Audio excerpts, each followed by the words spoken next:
خادم pastor ناصر نذیر آج پھر مختصر وقت کے لیے تھوڑا مختصر میسیج لے کر آپ کے ساتھ حاضر ہوں۔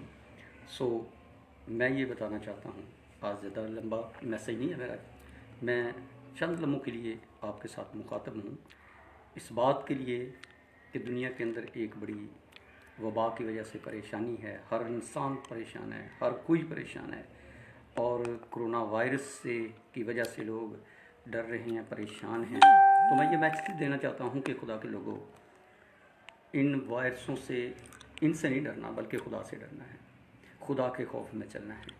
جب ہم خدا سے ڈریں گے تو یہ سارے وائرس، یہ ساری مضر اثرات، یہ ساری وبائیں خدا ختم کر دے گا، کیونکہ خدا کا کلام یہ کہتا ہے کہ جب تم میرے آئین اور قوانین پر چلو گے۔ کلام مقدس میں سے میں آپ کے ساتھ شیئر کرنا چاہتا ہوں۔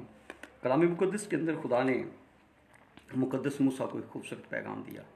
جب قوم بنی اسرائیل کو مصر کی غلامی سے نکالا تو خداوند نے اپنے بندہ کے وسیلہ سے کلام کیا، کہا کہ میرے لوگوں کو یہ احکام، یہ آئین قوانین دے دے کہ اگر وہ ان پر عمل کریں گے تو یقیناً وہ بچے رہیں گے، ہر وبا سے، ہر بیماری سے، ہر دکھ سے، ہر تکلیف سے وہ بچے رہیں گے۔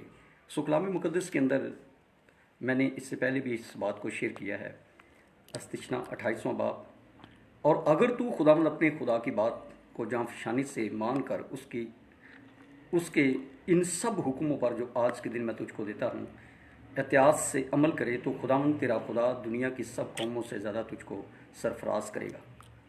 اور اگر تو خداوند اپنی خدا کی بات سنے تو یہ سب برکتیں تجھ پر نازل ہوں گی اور تجھ کو ملیں گی۔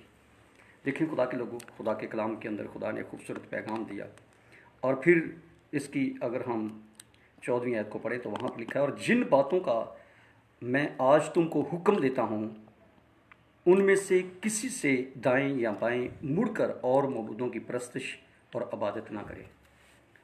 خدا نے ایک خاص پیغام دیا کہ اور معبودوں کی، غیر معبودوں کی پرستش نہیں کرنی، غیروں کے سامنے نہیں جھکنا۔ خدا کو جو سب سے بڑی نفرت ہے وہ یہی ہے کہ جب غیروں کے سامنے جھکا جائے، غیر معبودوں کی پرستش کی جائے، بد کرداری کی جائے، بد عمالیاں کی جائیں، اور زندہ خدا کو چھوڑ کر اوروں کو مانا جائے اور خدا کے احکامات کو ترک کر کے اپنی مرضی کی جائے، تو پھر جو ہے تکلیفیں، دکھ، مصیبتیں، پریشانیاں جو ہیں وہ زندگی کے اندر سامنا کرتی ہیں۔ کیونکہ کلام مقدس کے اندر ہم دیکھتے ہیں کہ نافرمانی کے سبب جو ہے یہ ساری وبائیں انسان پر، مصیبتیں، دکھ اور آزمائشیں آتی ہیں۔ اور کلام مقدس میں سے جب ہم پڑھتے ہیں اسی باب استثنا کا 28واں باب، اور اس کی جو ہے چند آیات آپ کو بتانا چاہتا ہوں۔ 20ویں آیت سے کلام مقدس کے اندر لکھا ہے، خداوند ان سب کاموں میں جن میں تو ہاتھ لگائے گا لعنت اور اضطراب اور پھٹکار کو تجھ پر نازل کرے گا۔ کیوں؟ نافرمانی کے سبب۔ اور پھر لکھا ہے تجھ پر نازل کرے گا، اور جب تک تو ہلاک ہو کر جلد نیست و نابود نہ ہو جائے، یہ تیری ان بد عمالیوں کے سبب سے ہوگا جن کو کرنے کی وجہ سے تو مجھ کو چھوڑ دے گا۔ جب خدا کو چھوڑ دیں گے بد عمالیوں، بد کرداریوں کے سبب، تو پھر یہ وبائیں لپٹی رہیں گی، پھر یہ وبائیں رہیں گی، پھر یہ بیماریاں رہیں گی۔ پھر جب تک انسان دنیا سے جو بد عمالی کرتا ہے، بد کرداری کرتا ہے، خدا کو چھوڑ دیتا ہے، غیر معبودوں کے سامنے جھکتا ہے، جب تک وہ فنا نہ ہو جائے یہ وبائیں اس سے الگ نہیں ہوں گی۔ لکھا ہے ایسا کرے گا کہ وبا تجھ سے لپٹی رہے گی، وبا تجھ سے لپٹی رہے گی جب تک کہ وہ تجھ کو اس ملک سے جس پر تو قبضہ کرنے کو جا رہا ہے فنا نہ کر دے۔ خداوند تجھ کو تپدق، بخار،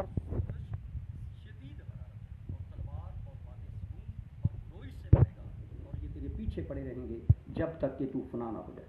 خدا کے لوگوں، میں یہ کہنا چاہتا ہوں کہ یہ ساری چیزیں کلام یہ بتاتا ہے کہ نافرمانی کے سبب ہے۔ آج نافرمانی کو چھوڑنا ہے، اپنے گناہوں سے توبہ کرنی ہے، اپنے گناہوں کو چھوڑ کر، ان سے منہ موڑ کر، گناہ سے ناتا توڑ کر خدا سے ناتا جوڑنا ہے، اور اپنی ہر غلطی، خطا، گناہ کا اقرار کرنا ہے۔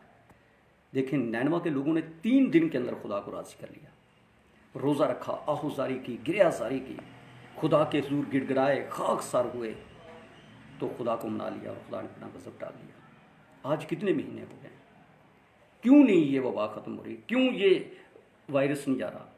اس لیے کہ آج بھی بہت سارے نافرمان، بد کردار، بد اعمال اور گناہ میں زندگی گزارنے والے لوگ جو ہیں وہ توبہ نہیں کر رہے۔